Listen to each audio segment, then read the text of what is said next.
Okay, we're back again. And we're continuing on page 234 of the Essential Teaching, all chapters of our Nam Myoho Renge Kyo, of the record of the orally transmitted teaching. We're in the very, very home stretch. There's only 11 more chapters to cover. So we may do it all in this video, but I doubt it, but we'll see. Be prepared, it might be longer than 30 minutes. Distinctions and benefits. The record of the orally transmitted teaching says, regarding this chapter, in the preceding chapter, those in the assembly were informed about the lifespan of the thus come one, who is originally and eternally endowed with the three bodies, and therefore in this chapter they learned to believe in and understand this Buddha, who is eternally endowed with the three bodies, which I've shown and is qualified, is all of us in reality in the latter day of the law, because we embrace Nam Myoho Renge Kyo directly, rather than hearing about the lifespan of a thus come one and then getting again, there's a difference here. Do understand that. So the record of the orally transmitted teaching says, regarding this chapter, in the preceding chapter, those in the assembly were informed about the lifespan of the thus come one, who is originally and eternally endowed with the three bodies. And therefore, in this chapter, they learned to believe in and understand this Buddha, who is eternally endowed with the three bodies. But again, this is talking about Shakyamuni. It's not talking about all of them. That is, the chapter concerns the distinctions in the benefits that the thus come one through such belief, that come to one through such belief and understanding of the eternal Buddha of the beginningless time, as it would be understood in the latter day. As to the benefits and distinctions is here made clear. As to the benefits, the distinctions is here made clear that earthly desires associated with the three poisons of greed, anger, and foolishness, as I just said, because we were discussing that with the Dragon King's daughter previously, that are a part of each and every one of the living beings of the 10 worlds. Nobody's born without greed, anger, and foolishness, the three poisons, will now, just as they are, without getting rid of them and replacing them with, they will transform into, just as they are, become the benefits of the wonderful law, Dharma, body, wisdom, and emancipation. These benefits are none other than Nam Myoho Renge Kyo that exists in our original existences. Okay, so this is talking about Kuan again. It's not talking about even numberless major world system dust particle kalpas. Now that Nam Myoho Renge Kyo has been revealed, the true aspect of all phenomena, which has been the basis of all of this teaching, is being replaced with threefold contemplation of a single mind in the middle day of the law, and Nam Myoho Renge Kyo in the latter day of the law. So the essence of what's being taught here remains the same, but the manner in who it applies to is differentiated based on when they're born and when and how they're able to embrace it. So think of these words. These benefits are none other than Nam Myoho Renge Kyo that exists in our original existences. That's not what was being taught here specifically when this chapter was expounded as the 28th chapter Lotus Sutra. That's why the 28th chapter Lotus Sutra is to be considered a provisional teaching in the latter day of the law, because the entire teaching transforms into a teaching of the essential nature of life. Okay? Chapter 18, the benefits of responding with joy. So this is the distinctions and benefits. This is now the benefits of responding with joy. The record of the orally transmitted teaching says, because again, this whole section is, each chapter is Nam Myoho Renge Kyo. Okay, because we're reading this now from the perspective of the latter day of the law as disciples of Nichiren Daishonin. Okay, it's a different audience. We are a different audience than the audience that this was originally intended for, or as the audience that it was originally explicated for in the middle day by Tentai. Okay, so understand, the original audience never heard of 3,000 realms in a single moment of life. Hadn't happened yet. Tentai hadn't been born. Tentai hadn't expounded the threefold contemplation in a single mind. the ability to perceive the truth of the middle way.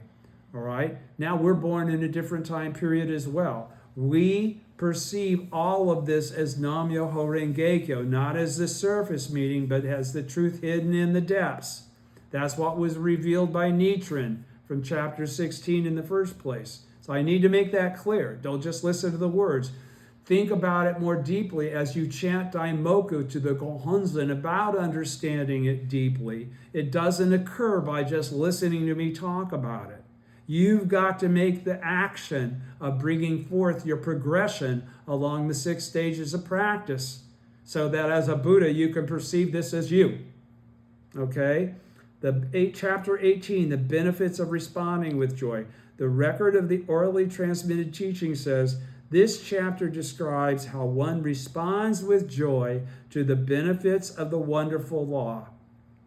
It is the description of the continual propagation to the 50th person, the number 5 and the number 50, 5 multiplied by 10, again, Japanese math, represents the 5 characters of the wonderful law, Myoho Renge-kyo. Okay? He's saying, while the numerical 10 represents the living beings of the 10 worlds.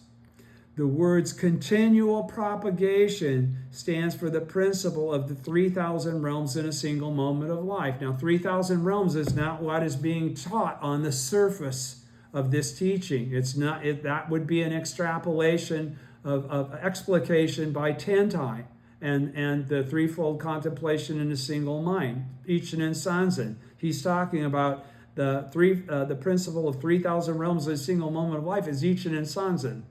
All right? So when one speaks in terms of the doctrinal studies of the sutra, the doctrinal studies are to perceive what the words are saying in relation to the time in which you exist. All right? So when one speaks in terms of the doctrinal studies of the sutra, this chapter estimates the amount of benefit received by the 50th person who responds with joy to the teachings. That's how it was explained in this chapter of the Lotus Sutra, the 18th chapter. But that was like to express in reality in the latter day the fact that it's going to be continuous propagation, not just up to a 50th person. There's no limit. All right? So again, when one speaks in terms of the doctrinal studies of the sutra, this chapter estimates the amount of benefit received by the 50th person who responds with joy to the teachings. The 50 persons involved stand for all living beings, as it's being expressed by the Daishonin in the orally transmitted teachings. It is the 50 persons of the wonderful law. Since we are speaking here of the continual propagation of Myoho Renge-kyo, of Nam-myoho Renge-kyo. In other words, this is the continual propagation of Nam-myoho Renge-kyo. He's talking about Kosen Rufu. He's talking about the pacification of land through the propagation of law, the 10,000 years and beyond of the Mappo, turning Sahaya world into a Buddha land. That's what our job's supposed to be, moving forward towards the in process of that becoming a reality as disciples of the original teacher Nichiren, who is qualifying all of this to us for an understanding of how to become a Buddha in our present form in the latter day, not in a future lifetime. That's what the surface teaching is saying. All right, I hope you're with me. Chapter 19, the benefits of the teacher of the law. Now again, that's what we must all strive to become, because that is a teacher of the law is nothing more than a bodhisattva who has studied and mastered and understands from the depths of their life and who perceives that life as being themselves to others as an example and as a teacher with pity and compassion that has the ability to say it in a way that people will understand regardless of who they are. Okay, so regardless of karmic impediments, even those of lower capacity or intermediate capacity, those of us with a greater capacity, not better than the intermediate or the lower capacity folks, is able to help them breach that distance of perception that a teacher of the law allows to have come forth. So here again, the benefits of the teacher of the law. And of course, there's great merit in being a teacher of the law. You're a Buddha if you're a teacher of the law. The record of the orally transmitted teaching says that thus come, even if you haven't realized that you're a Buddha. You're on the path to becoming a Buddha if you endeavor to become a teacher of the law. If you're someone who does propagation, if you convince people to chant, you're a teacher of the law. But if you're a teacher of the law, you should understand that your goal should be to attain Buddhahood in your present form and understand and reveal the innate Buddha nature, the endowment of the originally eternal three bodies in your life as part of that function of being a teacher of the law. Otherwise, you're just teaching theory. You haven't actualized the end result and reward that the teaching qualifies as a present and ever-present reality. Just one that you're ignorant of. That's why greed, anger, and foolishness turn into the Dharma body, emancipation, and Dharma body, wisdom, and emancipation. The three poisons are the way we achieve Buddhahood in our present form. It's the only reason we can. Again, chapter 19, benefits of the teacher of the law. The record of the orally transmitted teaching says, the thus come one, eternally endowed with the three bodies, all of us in the latter day, his lifespan and the distinctions, his lifespan, comma, the distinctions of benefits, comma, the benefits of responding with joy, all these are matters that pertain to one's own person, because it's only based on our mind that we actually bring forth and manifest them and take them from a theoretical state to an actual state. And nobody else. And outside of our own bodies and minds, there is no Buddha. So don't be looking for some other supernatural entity that's going to save your ass because you didn't do what you were supposed to do when you had the chance to. All right? It's all on each one of us. All right? Hence, the 6 sense organs that one received at the time of birth from one's father and mother are all clean and pure and operate freely and without obstruction. No matter who you are, you shouldn't worry about whether you're good enough. If you can do this, then you are already assured of the fact that you have already purified. You were born with purified 6 sense organs. None of the old rules apply to you if you're a person of the latter day. Okay, it's a whole different thing. We have a different teacher. We have the Buddha of the latter day of the law as our Buddha. We're not Buddha. We're not what people that lived in the former day of the law and that are disciples of Shakyamuni, or people of the middle day of the law that are disciples of Medicine King, who came into the world as Tentai. We're disciples of the original teacher Nichiren, of the original state of Kuan, beginningless time. We're at the top of the mountain, man. You got to see yourself as that. So you don't worry about whether you're good enough or clean enough or righteous enough or any of those other false applications of other religions, and other philosophies, and other schools that say you've got to perfect something before you can be who you really are. That's all bullshit, okay? They are the 6 sense organs of the wonderful law. Do you chant Nam Myoho Renge Kyo? They're the 6 sense organs of the wonderful law. And therefore, the 6 sense organs of all living beings of the 10 worlds and the 3,000 realms are clean and pure. Everybody's good enough to attain Buddhahood in their present form. They don't have to purify anything. They are, other than chant Nam Myoho Renge Kyo, because that's the means by which we do it without having any additional effort. We don't have to practice the Brahma way. Okay, we don't have to leave our wives and families and go live an aesthetic existence, None of that stuff applies to us anymore. They are the 6 sense organs that belong to Renge, the original state of the simultaneity of cause and effect, Myoho Renge, the lotus. And therefore they are in no way defiled. They've never been.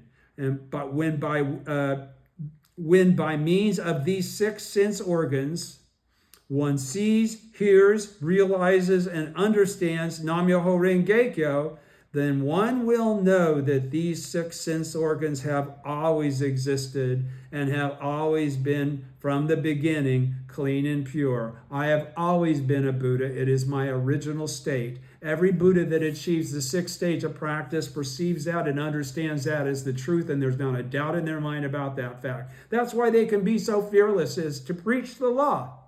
They know they're qualified. Okay? And it's never arrogance. It's a realization of the true inner self and your original identity as a bodhisattva of the earth and disciple of the original teacher. Chapter 20, Bodhisattva never disparaging.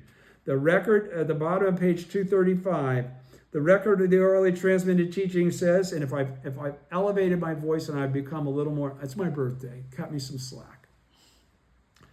The record of the orally transmitted teaching says the practice of bowing and praying and paying obeisance to others, carried out by this bodhisattva, which is each one of us, is a matter that concerns all living beings because it's each one of us. It is a bowing and paying obeisance carried out between one and others to the single moment of life, encompassing the 3,000 realms. Okay, it is a bow of obeisance to the universal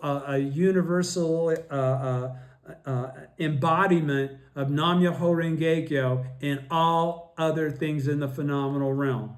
It's the entire Dharma, it's the perception of the Dharma realm as it actually exists. Okay? For it is a bowing and paying obeisance carried out between one and others to the single moment of life, encompassing the 3,000 realms that they all share. So all of them share Buddhahood.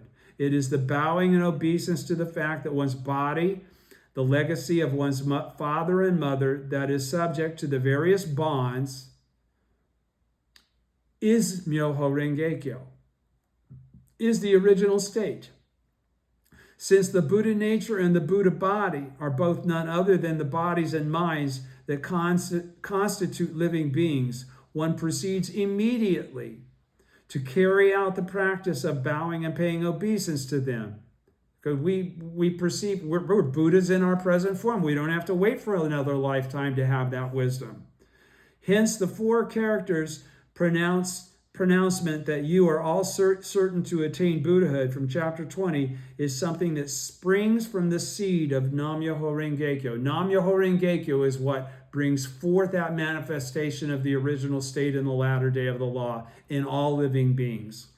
Chapter 21, on page 236, Supernatural Powers of the Thus Come One. The record of the orally transmitted teaching says, in this chapter, the Buddha displays the 10 types of supernatural powers and transfers the 5 characters of Myoho Renge Kyo to the Bodhisattva superior practices. These supernatural powers belong to the living beings of the 10 worlds and the 3,000 realms. To all of us, these supernatural powers belong to all of us that chant Nam-myoho Renge Kyo. Ordinary beings represent the entities of the supernatural powers, while the Buddhas of the 3 existences represent the functions of the supernatural powers. They were the means, they were the expedient means that got us to this point of clarity in the latter day, whereby we are able to embrace the original state of Nam-myoho Renge Kyo and in a single lifetime, in our present form, attain Buddhahood exactly as we are, without doing anything to cleanse or purify ourselves. We are already Buddhas exactly as we are, because that's what we've always been, but we have obscured the ability to perceive that. This is the ability to now unobscure it, to see it clearly, to feel and know it as the truth. The word supernatural refers to the element of the mind, and while the word powers refers to the element of the body. And outside of our mind and body, there is no Buddha. Again, powers stands for the law, while supernatural stands for wonderful, the wonderful law. And because these are the supernatural powers of the wonderful law, it means that they are the supernatural powers of all the 10 worlds, regardless, hell, all the way to Buddhahood. And because they are the supernatural powers of Renge the Lotus, it means that the supernatural powers of the 10 worlds, from hell to enlightenment, are clean and pure. We may say then that the supernatural powers of the Buddhas of the 3 existences are displayed to the full in this chapter. And the true reason why Shakyamuni Buddha manifested his supernatural powers and the true reason why Shakyamuni Buddha manifested his supernatural powers by appearing in the world is likewise embodied in the supernatural powers of this chapter. This is the supernatural power of Myoho Renge-kyo. The Buddhas, plural, have no supernatural power other than that described as the power to lead all beings to the 10 worlds to Buddhahood. So the only supernatural power we have is being a teacher of the law and being a bodhisattva, never disparaging in the spirit in which we humbly approach others and try and help them manifest or understand or activate that process of hearing in the name and the words of the truth. Right? There are none among the various teachings of the Buddhas that do not pertain to this supernatural power of propagating the law of Nam-myoho Renge-kyo. That's what he's talking about. Entrustment, chapter 22, on page 237. The record of the orally transmitted teaching says, this chapter describes how the Buddha patted the heads of the bodhisattvas and transmitted the teachings to them, ensuring that this wonderful law would remain in the world after he had passed into extinction in the first 1,000 years after he died and beyond. And since this represents the transmission of the wonderful law, all the living beings of the 10 worlds and 3,000 realms are bodhisattvas to whom this transmission is made. All right. Again, even these folks from these are all now in the essential teaching of the Lotus Sutra. They're all in the second half, not in the theoretical half, not the fairy tale half. Again, the fact that he patted the heads of the bodhisattvas 3 times indicates that he is using his hand, which is an implement of a conversion symbolic of threefold contemplation in a single mind. That's Tentai's explication of the truth of non-substantiality, temporary existence, and the truth of the middle way that has replaced the true aspect of all phenomena from the former day to now the middle day, because that's when these bodhisattvas are going to appear as disciples of Shakyamuni. As disciples of Shakyamuni, but as disciples also of the process of Tentai in terms of expounding the teaching of Shakyamuni. Let me read it again. Again, the fact that he patted the heads of the bodhisattvas 3 times indicates that he is using his hand, which is an implement of conversion, symbolic of the threefold contemplation in a single mind and the 3 bodies of the Buddha, to bestow the bright jewel upon the heads of those who are converted. Speaking in broad terms, the bright jewel bestowed on the heads of the bodhisattvas is enlightenment and understanding in broad terms. More specifically, the bright jewel bestowed on the heads of the bodhisattvas is none other than Nam-myoho Renge-kyo. But it can't be conveyed as Nam-myoho Renge-kyo because it's not yet the 5th 500-year period, and the original teacher has not yet made his advent. So in the middle day of the law, it's the truth of the middle way. It's the Makashikan. It's seated meditation. It's not chanting Nam-myoho Renge-kyo, Nam-myoho Renge-kyo, Nam-myoho Renge-kyo to the object of devotion left by the original teacher for the purpose of us to be able to reveal our true identities as bodhisattvas of the earth of the original teaching of Nam-myoho Renge-kyo. Going on to chapter 23, Former Affairs of Bodhisattva Medicine King, on page 237. The record of the orally transmitted teaching says this chapter demonstrates how the Bodhisattva Medicine King, who will be Tentai in a future lifetime, will propagate the Lotus Sutra in the period after the Buddha has entered extinction. In the phrase burning his body and burning his arms used in the chapter, in effect the word burn means to glow or shine. Glow here it has the meaning of wisdom, as Tentai had much of. Wisdom is able to burn away the body of earthly desires and the arms of the sufferings of birth and death. The great teacher, in his original state, is the Bodhisattva Medicine King. He says it right here, what I've been saying, and you've been going, where are you getting that, man? It says it right here. The Daishonin defines Bodhisattva Medicine King as a temporary existence of Bodhisattva Tentai, okay, of the Buddha Tentai. And when he appears as an able expounder of the law, he is Shakyamuni, just as we all are, okay? And in his aspect, because Shakyamuni and many treasures are all possessed in our mind, the orally transmitted teachings already made that point clear. We're now in the last explication chapters. All chapters are Nam-myoho Renge-kyo, but that point has already been made earlier in this teaching as I've read it. So go back in the videos if you want to understand where I'm coming from right now. And when he appears as an able expounder of the law, a teacher of the law, coming from the mind of the Buddha, he is Shakyamuni. There's no difference between you or me and Shakyamuni. Okay, we're all Buddhas of the original state.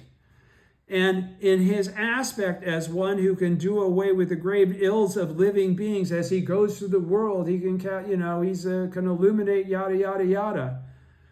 Okay, he is the Bodhisattva Medicine King, or the thus come one medicine master, the Buddha of healing. Again, in his aspect as one who benefits others, he is Medicine King, while in his aspect as one who attains enlightenment, he is Medicine Master.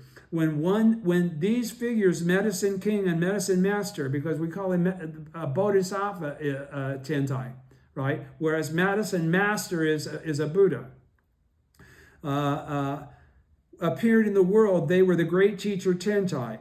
As Medicine King, he propagated the Lotus Sutra in the period after the Buddha's extinction, and as Medicine Master, he brought benefit to living beings for a period in the middle day of the law. When the time was appropriate, they appeared in bodily form, and in accordance with their names, they showed their meaning. This is what the Buddha Shakyamuni expounded. The Bodhisattva Medicine King propagated the doctrine of 3,000 realms in a single moment of life, Ichinen Sanzen, in great concentration and insight, the Makashikan. And this doctrine of 3,000 realms in a single moment of life is none other than Nam-myoho Renge-kyo, as it's expounded in the latter day of the law by the original teacher Nichiren, hidden in the depths of the Lotus Sutra that was expounded by Shakyamuni Buddha. The Bodhisattva Wonderful Sound, chapter 24. The record of the orally transmitted teaching says this Bodhisattva Wonderful Sound is a Bodhisattva who propagates the Lotus Sutra. Therefore, he manifests 34 different forms, illustrating the principle of the mutual possession of the 10 worlds and preaching the law so that it brings benefits to others. Further, because he represents the wonderful he represents the wonderful sound of the wonderful law, all the sounds of the 10 worlds are wonderful sounds. The 10 worlds are all wonderful sounds of the 34 bodily forms manifested by this Bodhisattva. And because these are wonderful sounds of Renge, the lotus, it means that the sounds of the 10 worlds and the 3,000 realms are all undefiled, clean, and pure. It is customary to say that the great teacher Jikaku was a reincarnation of the Bodhisattva Wonderful Sound.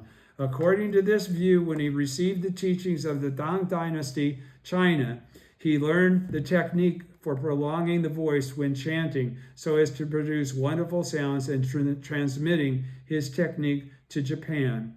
Why then did he slander the Lotus Sutra by declaring that it is inferior to the Mahavajana Sutra and other sutras? In fact, the sounds of the Dharma realm are all of them none other than the sound of Nam-myoho Renge-kyo. So he's saying there's no conflict there, because in reality, what this sutra, what the latter day of the law does, what the on the mystic principle of true cause does, is explicate and qualify that all the trace teachings were the revelation aspects of the ultimate true teaching of Nam-myoho Renge-kyo. Chapter 16 of the Lifespan chapter, as it's explicated by Nichiren in the latter day of the law, is revelation, and transmission is the work of the bodhisattvas of the earth, the disciples of Nichiren in the latter day of the 10,000 years and beyond of Mappo. Okay, so as that on page 239, I know it's just a little bit further to go, but I'm going to stop right there because it's my birthday and I can.